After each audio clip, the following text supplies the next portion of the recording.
important because the impression is created in mainstream America that the United States, generous as it is the world's largest donor in terms of absolute dollars, but that the United States is in the business of feeding, clothing, and housing these millions and millions of people all over the world, and that these people in turn are so ungrateful they're willing to bite the hand that feeds them, and therefore we ought to curtail our foreign aid and keep our money at home and not exercise the level of largesse that we have been exercising on the world stage lo these many decades. Well, that is altogether entirely untrue. While the United States is comparatively speaking the largest donor in absolute dollars of foreign aid, as a percentage of GDP, which is how foreign aid is measured in international affairs, the United States is actually significantly behind a number of other and less developed countries. Anyway, I'll come to that in a moment. This story from the New York Times today, Stephen Lee Myers, continues. With the administration and Congress facing a deadline for still deeper cuts in spending, government programs across the board face the axe, from public education to the military. But proposed cuts to the State Department and foreign aid come on top of an $8 billion reduction in April, the single largest cut to any department under the deal that kept the government from shutting down. Now the story continues, but I'll leave it there for now because that covers the gist of it. And let me just say this on the matter of foreign aid. As you know, if you've been listening for a while, I have often described our foreign aid program as a jobs program for American corporations and for capitalist enterprise in the United States. I have done this because the truth of the matter is that for every dollar that we give or claim to give to some poor developing country somewhere, a significant amount of that comes right back into the U.S. economy. It is a way, quite frankly, of laundering money abroad for the benefit of private corporations and private corporations and the private sector in the United States to a very large degree. Why? How does this happen? It happens because this aid, or so-called aid, comes with a number of strings attached.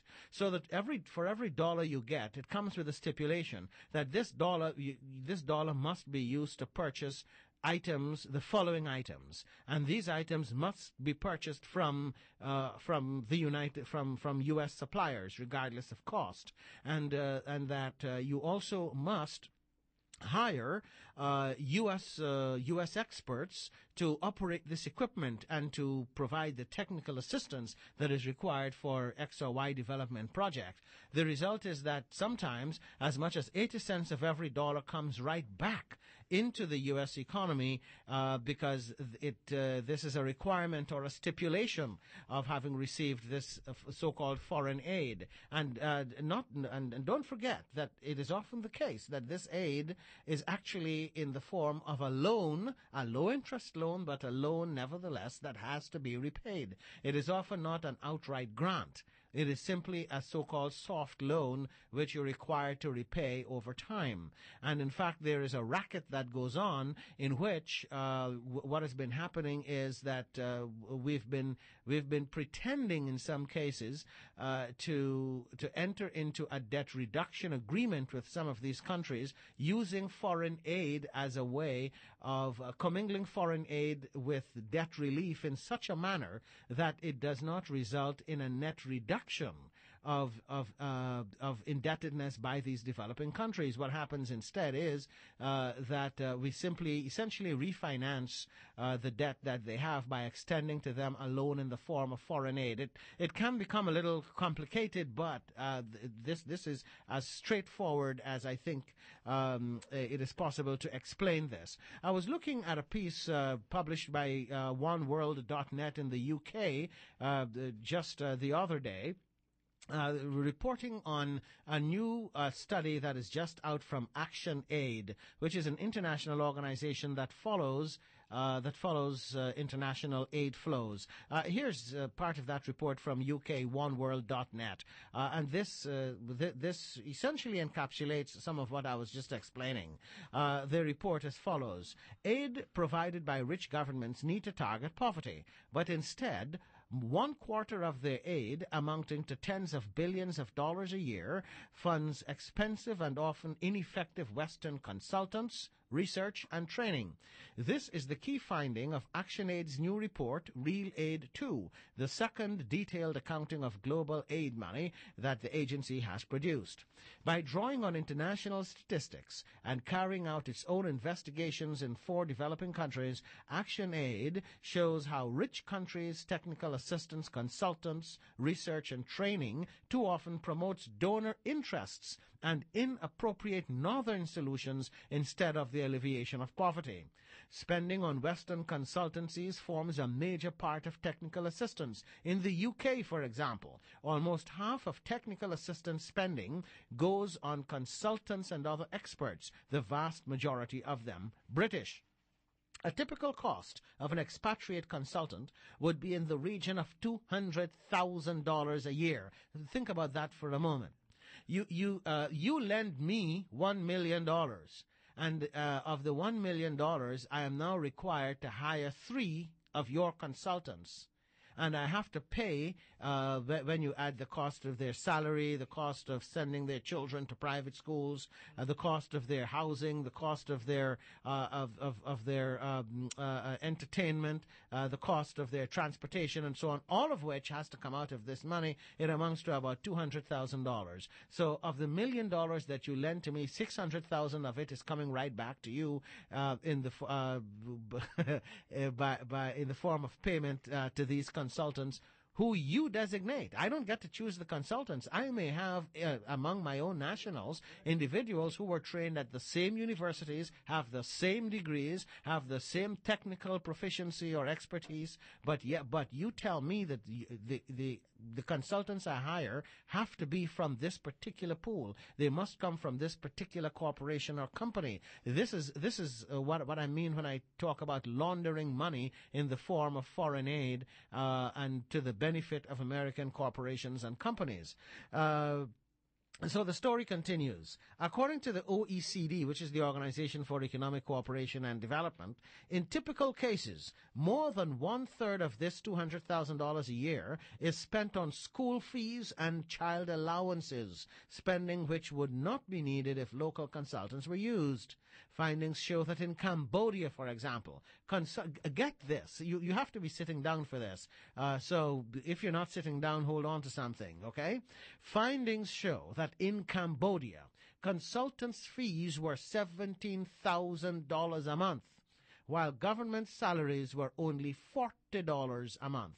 This is the other travesty, that these consultants are working side by side with individuals who are making $40 a month while they're drawing $17,000 a month. And you know something else?